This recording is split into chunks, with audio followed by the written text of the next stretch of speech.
And here with her, a look ahead, Stephanie Link, Chief Investment Strategist and Portfolio Manager at Hightower Advisors, also a CNBC contributor. Stephanie, welcome. What do you think? Are we looking at an economic slowdown and maybe, or most probably, an earnings slowdown, neither of which are good news for stocks?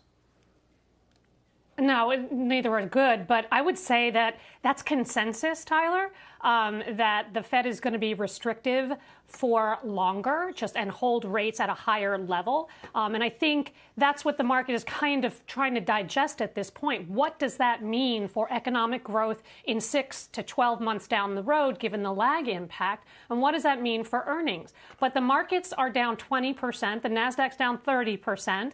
We're pricing in a lot of bad news. And I would say on the good news is we're getting closer at least to the end of the hikes, even if they remain higher for longer. And we will start to get some kind of clue on what that means for earnings in the first quarter, obviously in January/February. I do think that there are some favorable attributes right now that are not getting mentioned. You have lower gasoline prices, you have higher wages, you have good jobs, you have more job openings than unemployed people. So we do have momentum in the economy right now. That's going to change, I get it, but maybe we can handle higher rates for a bit longer. So if the market is telling you, is looking 6 months down the line, you would have to say that over the past couple of weeks, it's been flashing a red signal, right? Yeah. No, I mean, it doesn't feel good, right? And I think it's been a really hard year. I think you have tax loss selling as well.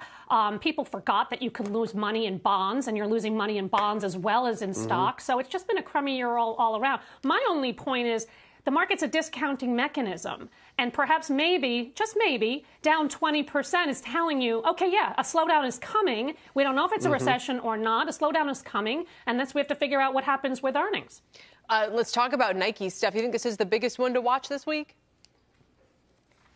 Yeah, you know what? It's a busy week, Kel, right? I mean, Nike is a big one. And I think we'll hear, I think, solid demand, because we heard from Capri and Tapestry and even Skechers that demand is fine. And Nike has SG&A leverage they can pull. They can tweak it up or down if they need to. And DTC, of course, direct to consumer, is 40% of their total revenues. And that has positive margin implications down the road. So that's the good. The bad, inventories. Remember, last quarter, they were up 44%, up over 60% in North America. So I think that's the one thing to watch. And I think the bogey is about mid-teens. If you see a mid-teens growth in inventories, I think that's okay enough. That it looks like it'll make progress from that 40% number. And then, of course, did they have to give away the merchandise? What are gross margins going to look like? Guide is down for down 350 basis points to 400 basis points. So we'll see if they can actually come in a little bit better than that. Another one you're watching is Micron. Yeah, so Micron, I don't expect fireworks, Tyler, because they did negatively pre-announce in the quarter, this past quarter, twice. So we know that DRAM is weak and it's going to be down. We know NAND is weak and that's going to be only up single digits. And that's all tied to PCs and smartphones and auto and industrial and that whole thing. That's not a surprise. What it's more important to me anyway is what it does for the semi-cap equipment companies, because obviously if Micron lowers wafer starts by 20%, which is expected, that's going to impact the equipment guys. I actually bought Lam Research last week because I do think you're at close to trough earnings, and I think a lot of the bad news from Micron is in it, and it's very cheap at 13 times. Quick final comment, Steph. We've got General Mills, we've got FedEx. I mean, FedEx feels like more relevant since we're in peak shipping time here for Christmas. Also kind of a leading indicator maybe for the economy. But of these two stocks coming up, what do you think the real tell is going to be for investors?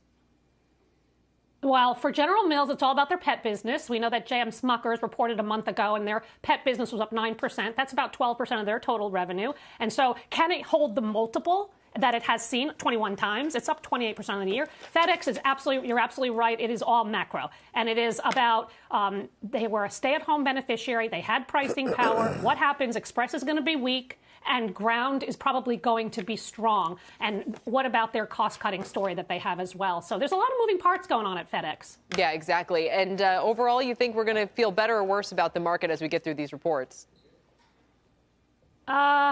Well, I hope, because I own Nike, that we'll feel better. Yeah. How's that? I don't think we're going to feel that good about FedEx. I do think you will get an opportunity, though, to buy the better of the two players in that space, UPS. All right, Stephanie, great as always. Thank you so much for your time.